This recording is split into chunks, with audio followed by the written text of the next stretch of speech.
Welcome to special analysis. నేను రమ్మ మండవ. ఈరోజు అనాలిసిస్లో భాగంగా మనం తీసుకోబోతున్న టాపిక్ ఏంటంటే జగన్మోహన్ రెడ్డి ప్రధాన సలహాదారుగా బొత్స సత్యనారాయణ అని చెప్పి కూడా మనం ఒక టైటిల్ పెట్టున్నాం. ఈరోజు ఈ టైటిల్ చూసిన వాళ్ళకి చాలామందికి అనుమానం రావచ్చు, అసలు ప్రధాన సలహాదారు పదవే వైసీపీకి అచ్చిరాదు అనేది. ఆ పదవిలో ఎవరున్నా ఆ పార్టీ నుంచి పూర్తి స్థాయిలో వాళ్ళ మీద ఎలిగేషన్స్ రావడమో, వాళ్ళు పక్కకి వెళ్ళిపోవడమో, లేకపోతే వాళ్ళ రాజకీయాల నుంచి విరమించుకోవడమో, ఇంకా కాదంటే వాళ్ళు వైసీపీ నుంచి వెళ్ళిపోవడమో జరుగుతూ వస్తుంది. ఎందుకంటే మనం చూసాం, వైసీపీ ఎస్టాబ్లిష్ చేసిన దగ్గర నుంచి కూడా జగన్మోహన్ రెడ్డి తర్వాత ఆ పార్టీలో నెంబర్ 2గా కానీ, లేకపోతే జగన్మోహన్ రెడ్డి సలహాదారు కానీ చేసిన వాళ్ళంతా, మనం చూసుకున్న వాళ్ళంతా ఆల్మోస్ట్ సైడ్కి వెళ్ళిపోయినట్టే. ఒక సుబ్బారెడ్డి ఆల్మోస్ట్ రాజకీయాల నుంచి తప్పుకొని ఆయన టీటీడీ బోర్డు చైర్మన్ అయ్యారు తర్వాత రోజుల్లో. బట్ పార్టీలో యాక్టివ్గా ఉన్నా, బట్ ప్రత్యక్ష రాజకీయాల్లో మాత్రం లేరని చెప్పుకోవాలి. బాలినేని లాంటి వాళ్ళు ఆల్మోస్ట్ పార్టీ నుంచి వెళ్ళిపోయారు. అదేవిధంగా చూస్తే మైసూర్ రెడ్డి స్టార్టింగ్లో జగన్మోహన్ రెడ్డికి అన్నీ తానే అనుకునేవాళ్ళు. అలాంటి మైసూర్ రెడ్డి పార్టీ నుంచి బయటికి వెళ్ళిపోయారు.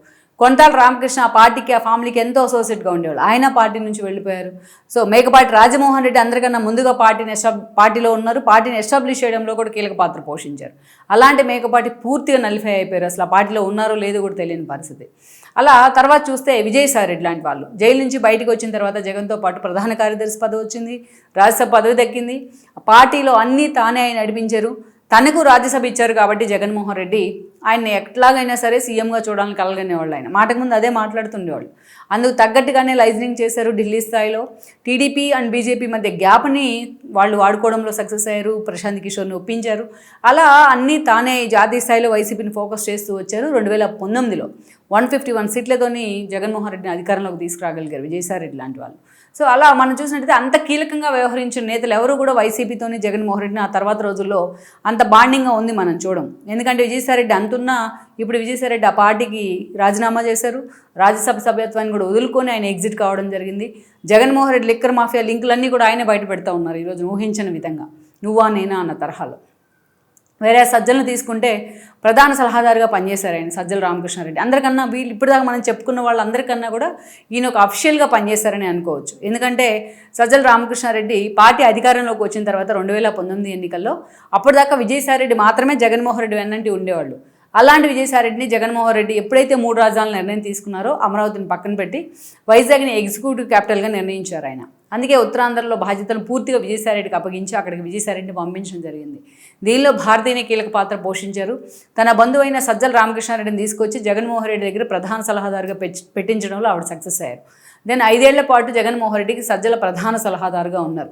ఆయన ఎంత సలహాలు ఇచ్చారు, జగన్మోహన్ రెడ్డిని వాటిని ఎంతవరకు తీసుకున్నారు, వాటిని ఎలా ఇంప్లిమెంట్ చేశారనేది మనం పక్కన పెడితే, బట్ సలహాదారు జగన్మోహన్ రెడ్డి కంటే ఎక్కువగా పార్టీ మీద తన జులుం ప్రదర్శిస్తూ వచ్చారు సజ్జల రామకృష్ణారెడ్డి.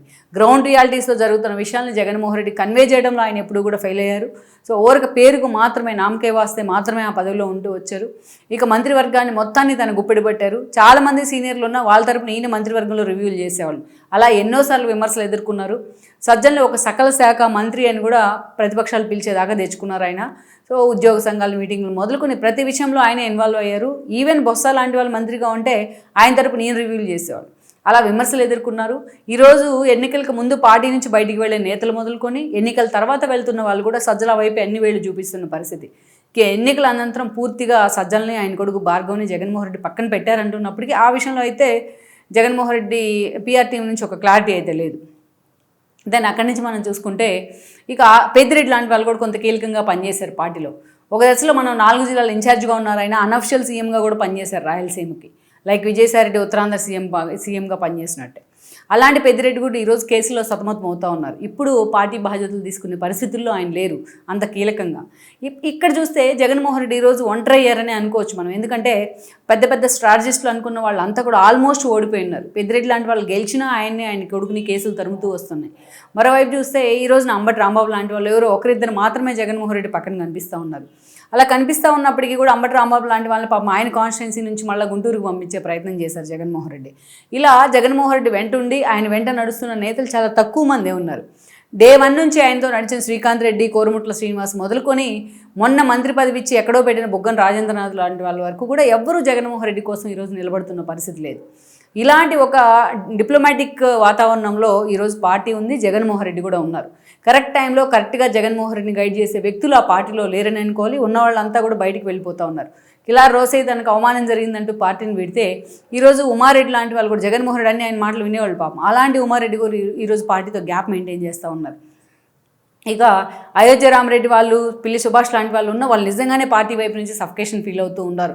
ఎప్పుడు ఎలా పార్టీ నుంచి వెళ్ళిపోతారో కూడా తెలియని పరిస్థితుంది. ధర్మాన ఆల్రెడీ ఇన్యాక్టివ్గా ఉన్నారు. సో ఇలాంటి సిచ్యువేషన్లో జగన్మోహన్ రెడ్డి ఒక ఏకైక ఆధారం ఈరోజు కనిపిస్తుంది ఎవరంటే బొత్సానే. అందుకే బొత్స సత్యనారాయణని ఎక్కడికి వెళ్ళనివ్వకుండా హోల్డ్ చేసే ప్రయత్నం చేశారు.